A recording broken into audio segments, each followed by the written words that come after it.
What's going on, guys? It's Chris Leo here with the leading agent team at Status 5 Studio, and today I want to talk with you a little bit about leads and specifically how not to piss them off.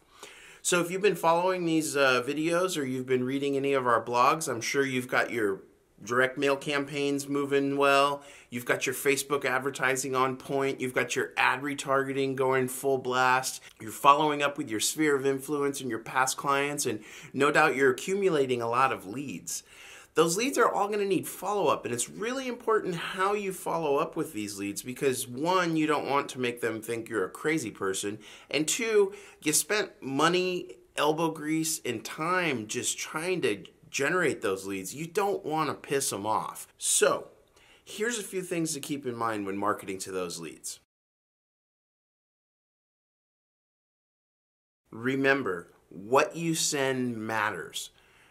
Question: is it possible that you could send the exact same follow-up marketing campaigns to 100% of everybody on your list and it would be pertinent, deemed valuable, and appreciated by everybody on your lead list?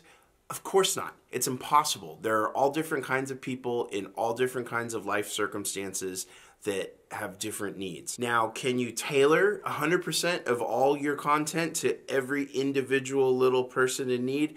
Of course you can't. That's impossible. There are some ways, though, that you can hone this down and get it as close as possible to make sure that you can maximize the response that you're getting to these lead cultivation, follow-up marketing pieces, as well as keep people engaged and happy. First thing, define your audience. Any agent that comes to us and wants to either revamp their marketing campaign or get started with an entirely new campaign, the very first thing we do is we have them look and really lay out, point by point, who their ideal customer is. Once we define that ideal client, we build what we call client personas. The personas for any individual agent in any individual marketplace may be a handful. They may have anywhere from 3 to 6. But the idea is that gives us a roadmap where we can tailor the marketing content that we send out to keep them engaged and make sure it's pertinent and deemed valuable by those homeowners.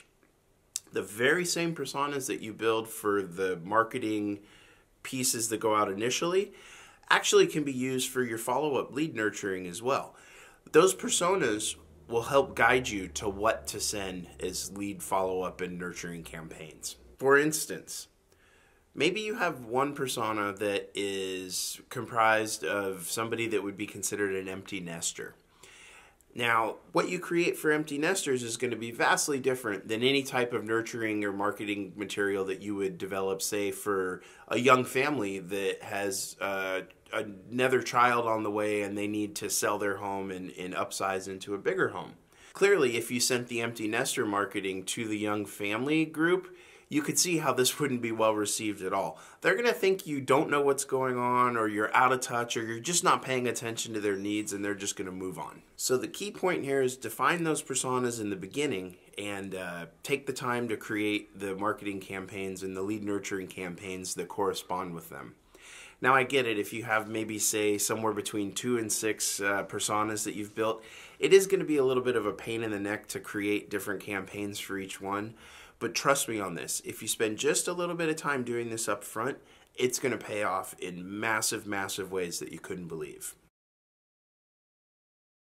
Another important thing to take into account when you're sending these follow-up lead nurturing messages is you really want to define what your differentiating values are compared to the other 50 or 100 realtors that are out there that are also trying to pick up listings in your marketplace. You want to illustrate to them the answer to why you. However, the trick here is you can't come off salesy. If you do, you're just going to annoy them and they're going to move on to another realtor. And that is where the key element to all of this lead cultivation comes to a head. At the end of the day, you have to show the homeowner what's in it for them. The homeowner does not care about you. That's a fact. If you market yourself based on you're the top 1% of X, Y, or Z, or you're in the President Elite Club, or you're a Gold Circle member, or whatever, fill in the blank, they're just going to ignore it. First off, nobody really knows what those things mean as homeowners, so they can't really identify with it. Second off, if you really look at all the pieces that are out there and all the agents that are claiming they're top 1% nationwide or, whatever, statistically it's not really possible. Everybody just says this and it's become this whitewashed slogan that nobody really cares about anymore.